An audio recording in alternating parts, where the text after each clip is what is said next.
எரிசிரி செய்வதற்கு தேவையான சாமான்கள்: சேனைக்கிழங்கு, வாழைக்காய், 1/4 கிலோ சேனைக்கிழங்கு, ஒரு வாழைக்காய், ஒரு வத்த மிளகா, 1/2 டீஸ்பூன் மிளகு, 1 கப் தேங்காய் துருவல்.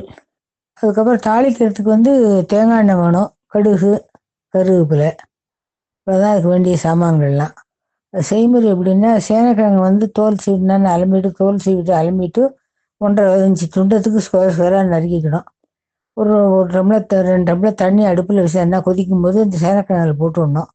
சேனைக்கிழங்கு ஒரு 3/4 பாகம் வந்ததுக்கு அப்புறம் வாழைக்காய் அதே சைஸ் நறுக்கி வாழைக்காயில் போட்டு விடணும். போட்டுவிட்டு உப்பு போட்டு மஞ்சப்பொடி போட்டு விடணும். அது நல்லா கொதிச்சுட்டு இருக்கும். அதுக்குள்ளே என்ன பண்ணால் இந்த ஒரு மிளகாவத்தில் இந்த அரை டீஸ்பூன் மிளகையும் எண்ணெயில் வறுத்துட்டு அதோட ஒரு 4 டீஸ்பூன் தேங்காய் வச்சு மிக்ஸி நல்லா நைஸாக அரைச்சி விடணும்.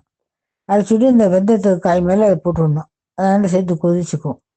கொதிச்சதுக்கப்புறமா நல்லா சேர்ந்து கொதிச்சதுக்கப்புறமா அதுக்கப்புறம் இறக்கிடணும். இறக்கிட்டு ஒரு இலுப்பிச்சையில் கொஞ்சம் கடுகு போட்டு அது வெடிச்சதும் அதுக்கு மேலே மிச்ச தேங்காய் இருக்கு இல்லையா, அந்த கப்பில் இருந்து மிச்ச தேங்காய் எல்லாத்தையும் அதில் போட்டு கொஞ்சம் வறுத்துட்டு பச்சை கருவேப்பிலை அப்படியே இந்த கூடில் போட்டுவிட்டு இதை தூக்கி அதில் கொட்டி நல்லா கலந்துட வேண்டியது. இது எப்படின்னாக்கா ரொம்ப கெட்டியாக இருக்காது, தளரும் இருக்காது, கரண்டி கரண்டியாக இருக்கும். இதுக்கு பேர் எரிசேரின்னு பேர். இது பருப்பு சாதத்தொட்டுக்கு ரொம்பவே நல்லா இருக்கும். தயிர் சாதத்தொட்டுக்கும் நல்லா இருக்கும்.